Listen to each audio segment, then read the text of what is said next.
আসসালামু আলাইকুম।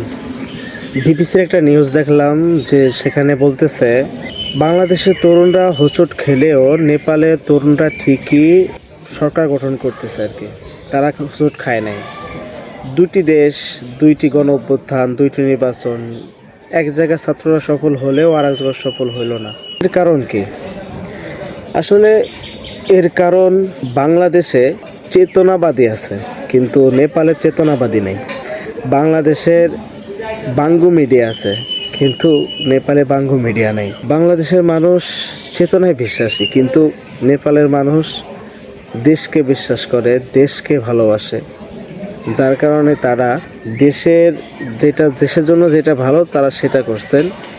তরুণদেরকে ক্ষমতায় আনছেন, তরুণদেরকে সুযোগ করে দিয়েছেন। কিন্তু বাংলাদেশ তারা আসলে কেমনে মানুষের টাকা মেরে খাবে, কেমনে টাকা পাচার করবে, বিদেশে পাচার করে কেমনে তারা ভালো থাকবে, তাদের ছেলে সন্তান তারা কীভাবে ভালো থাকবে, যখন গদি থাকবে না তখন তারা বিদেশে কীভাবে পালাবে, কোথায় পালায়, কোথায় থাকবে, সেই ব্যবস্থা নিয়ে ব্যস্ত থাকেন। সো এই দেশ থেকে ভালো কিছু আশা করা আসলে বোকামি। এই দেশের জন্য জীবন দেওয়া, কথা বলা, এই দেশের জন্য কিছু করা আসলেই বোকামি। ওই যে হাদি ভাই চেষ্টা করছিল, কি পাইলো বলেন? বিচারটা পর্যন্ত পাইল না। হাদি ভাই যদি চাইতেন তার সন্তানকে নিয়ে, তার স্ত্রীকে নিয়ে, তার পরিবারকে নিয়ে সুখে শান্তিতে বসবাস করতে পারতেন, কিন্তু তিনি দেশের কথা ভেবে, দেশের মানুষের কথা ভেবে যে দেশকে ভালো করার জন্য কত চেষ্টা করছেন, ফলাফল কি পাইছেন? শহীদ হইতেছে। এমনকি তার বিচারটা করবে সেটাও পর্যন্ত হইতেছে না। তো এই দেশের জন্য কথা বলা, জীবন দেয়া বোকামি ছাড়া কিছু না।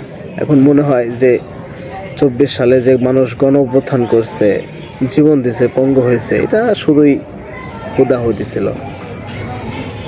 এতে শুধুমাত্রই কিছু আর কি সন্ত্রাসী রাজনীতিবিদ যারা নিজের পেট পূজা করে, দেশকে ভালোবাসে না, দেশ গোল্লায় যাক তাদের সমস্যা নেই, কিন্তু নিজের পেট ভরলে হইব, এরকম কিছু রাজনীতিবিদদের লাভ ছাড়া আর কিছুই না।